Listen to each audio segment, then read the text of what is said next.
Bonsoir tout le monde, c'est Final ASMR. Je vous retrouve aujourd'hui pour une vidéo de lecture. J'espère que celle-ci va vous plaire. Donc j'ai sélectionné avec moi un bouquin que j'ai lu il y a quelques temps de ça. Donc c'est celui-ci, Les désarrois de Ned Allen de Douglas Kennedy. Je l'ai aimé puisque ça retrace le quotidien d'un commercial et j'espère en devenir un. Et donc je pense commencer tout de suite par vous lire le premier chapitre et j'espère pouvoir vous lire un peu plus s'il n'est pas trop long. Donc voilà.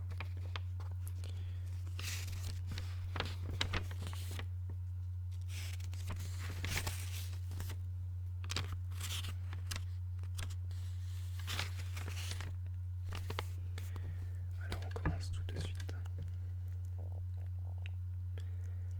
Les affaires ont été bonnes aujourd'hui. J'ai misé, attaqué, contré, jacté et j'ai conclu. À 7 heures du soir, avant de jeter l'éponge pour la journée, j'ai suivi un petit conseil que m'avait donné mon premier patron, jadis. Dresser la liste de ses principales réalisations au cours des 10 dernières heures. 3 hauts faits ont été inscrits. 1. Avoir dealé une double page à multimicro. 2. Avoir finalement réussi à décrocher un rendez-vous avec le chef du marketing de chez Icon vendredi prochain.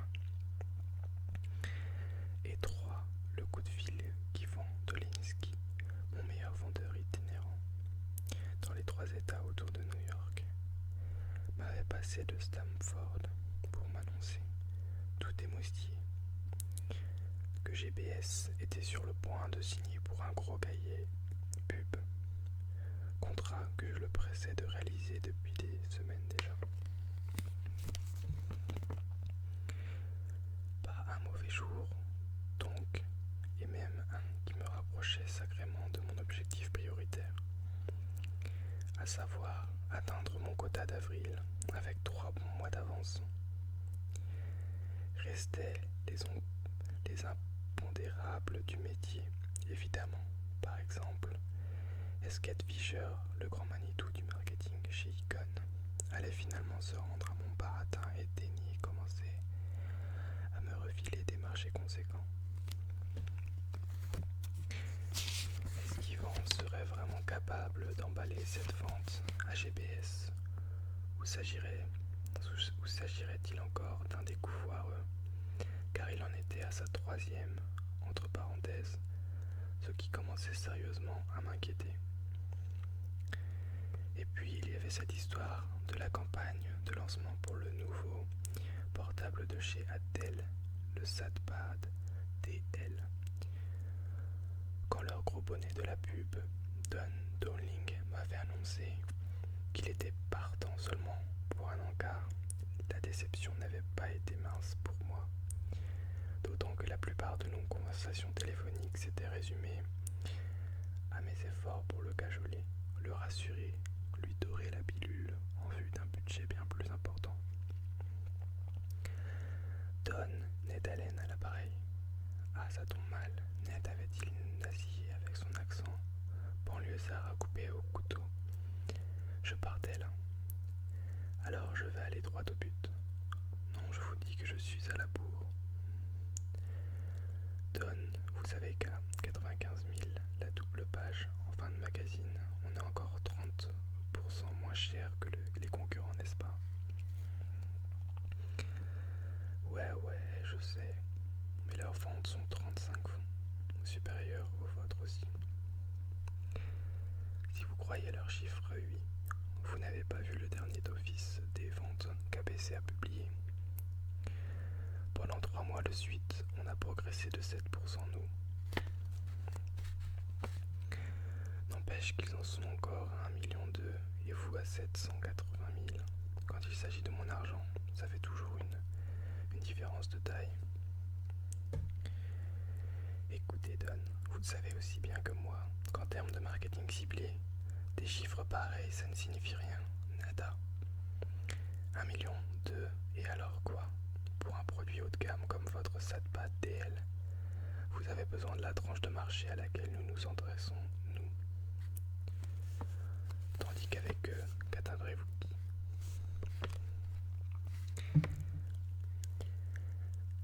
La clientèle des grandes surfaces de seconde zone, point. D'accord, d'accord, ils ont les chiffres pour eux, mais les Chinois aussi, nous. Non, pardon. 1 milliard de gus qu'ils sont. Manque de peau là-dedans. Il y en a à peine 1000 qui peuvent se payer plus qu'un bol de riz par jour. Ici, c'est du pareil au même.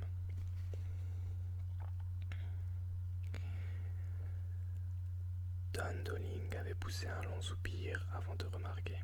Ned, ce numéro des Chinois, vous me l'avez déjà fait le mois dernier, dites. Et le mois dernier, vous n'auriez pas mordu. Tandis que maintenant, on a en affaire, vous et moi, une double page, et c'est pas un beau début pour une liaison, ça. Quelle liaison? Combien de fois faut-il que je vous le répète? Entre nous, ce n'est pas une liaison. Un petit coup vite fait, au plus. Je sais, mais n'importe quelle liaison, ça commence par une passade d'une nuit, non? Vous emballez la fille, vous arrivez enfin à l'emmener au lit, et paf, avant que vous ayez dit ouf, on est à causer amour et mariage. Et quand vous aurez vu les résultats que vous allez obtenir avec votre encart chez nous, alors on en fera encore une autre, peut-être, mais je ne m'engagerai sur rien de plus que ça. Même si je vous offre une réduction de 25% et un emplacement privilégié garanti pour tout le premier trimestre. Écoutez, c'est du déjà vu ça. Votre gars, cet Yvan, il m'a fait exactement la même proposition il y a une semaine. Non, Yvan vous a proposé 20%, mais moi qui suis son chef, je suis en mesure de quoi? D'essayer de me séduire avec un minable 5% de plus en guise de cerise sur le gâteau. Vous rêvez là.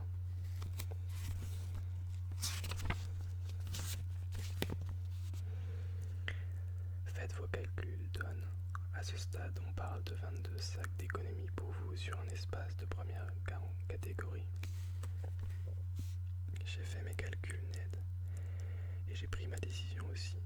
Je vais vous dire encore quelque chose. Allez, pour le niveau d'avril, vous avez votre pub en quadri cadeau. Cette conversation est terminée, Ned. Et si on déjeunait la semaine prochaine, vous êtes par là? À Dallas, je serai. La semaine d'après, alors. Ned, vous aimez la cuisine française, je sais. Si on se faisait le Lutèce. Depuis quand CompuWorld peut se permettre d'inviter au Lutèce? Depuis qu'on est devenu incontournable, vous n'êtes toujours que 3e dans le secteur haut. Mais on se bat, Don, on se bat. On dit à partir de lundi en 15 ans. Donc, vous êtes vraiment lourd, Ned. Lui est fier de l'être. Lundi en 15. Encore un long soupir à l'autre bout de la ligne. Appelez ma secrétaire. Avait-il lâché avant de raccrocher? Dans la poche. Ouais, enfin presque. Parce que comme je l'ai déjà dit, il faut compter avec un tas de variables ici. Appelez ma secrétaire. C'est un truc vieux comme le monde pour envoyer bouler quelqu'un. Mais dans le cas de Don Dowling, ça pourrait signifier qu'il était enfin prêt à me rencontrer, d'après moi. Bien entendu, la perspective d'aller gueuloter gratos au Lutèce ne devait pas y être pour rien. Après tout, déjeuner dans un resto à $100 le couvert, environné par le tout New York, pour un type venu d'une banlieue aussi paumée que Canarsie, ça ne pouvait que lui donner l'impression d'avoir finalement atteint le sommeil. À ce propos, en matière d'ascension sociale, je suis aussi un modèle du genre pour moi qui ai grandi dans le trou du cul de Maine. Par ailleurs, il savait très bien que mon invitation aurait forcément une conséquence. Dowling, en acceptant de rompre un pain hors de prix avec moi, il reconnaissait qu'une barrière était tombée et qu'une nouvelle manche pourrait s'ouvrir entre nous. Ensuite, c'était à lui de décider s'il voulait vraiment jouer cette partie avec moi. Et cette décision dépendait entièrement de l'issue du déjeuner. L'art de la vente, voyez-vous, se résume à un seul mot, persuasion. En daignant accepter un repas avec moi, Dolin avait du même coup indiqué qu'il était prêt à m'observer, déployer tous mes talents de négociateur, à découvrir si mon bas goût serait capable de l'entraîner dans une relation d'affaires durable. Il désirait voir comment j'allais le baratiner, vérifier mon style. Serais-je le vieux requin qui le ferait parler de tout et de rien jusqu'au café, en attendant les dernières minutes pour porter sa botte, ou le flippé qui se mettrait à le harceler avant même de déplier sa serviette. Le genre de vendeur compulsif prêt à brader sa vieille mère au plus offrant si cela permettait de renforcer sa position, ou le brasseur d'affaires plein de superbes qui s'abaissait à traiter avec un minable. Le plus révélateur pour lui, ce serait ma façon de l'aborder.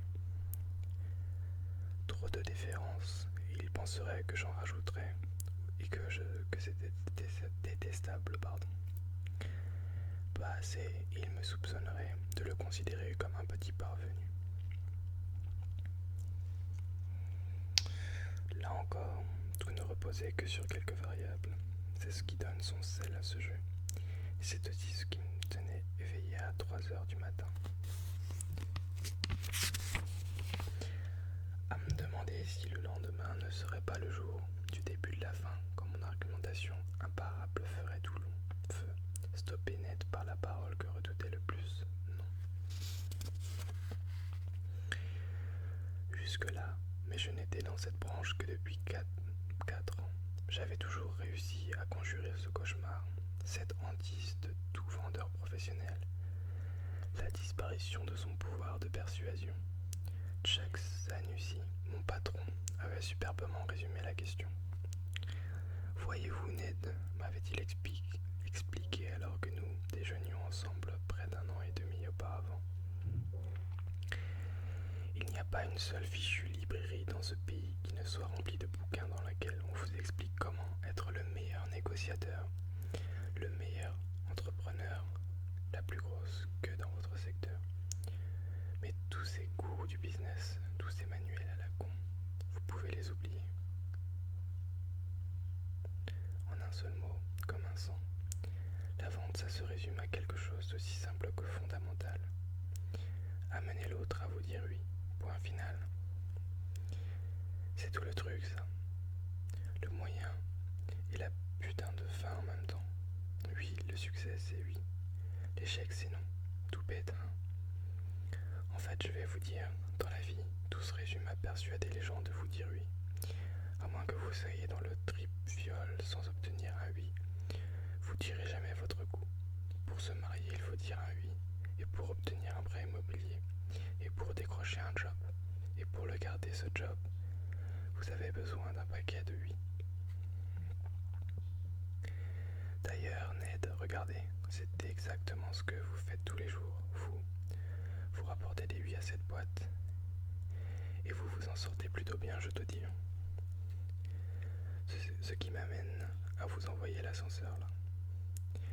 Et c'est à ce moment qu'il m'avait annoncé ma promotion, chef de pub pour le Nord-Est, dans la 3e revue d'informatique du continent américain.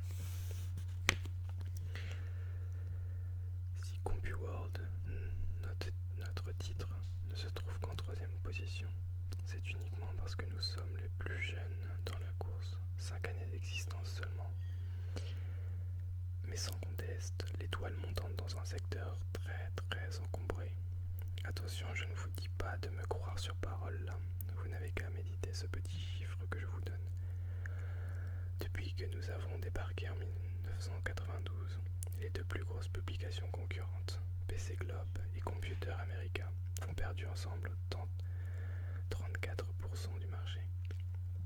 Oh, bien sûr, à l'époque, tous les analystes spécialisés vous disaient qu'on se retrouverait à la morgue d'ici 18 mois au plus. On parle de presque 2 millions de lecteurs pour les titres existants, alors que viendrait faire un troisième. Ces petits derniers n'ont aucune chance, etc. Cause toujours. Car ouvrez les yeux, ô vous, hommes de peu de foi, regardez-nous, 780 000 exemplaires placés, soit à peine 5 000 de moins que le numéro 2 dans la bataille. Computer américain.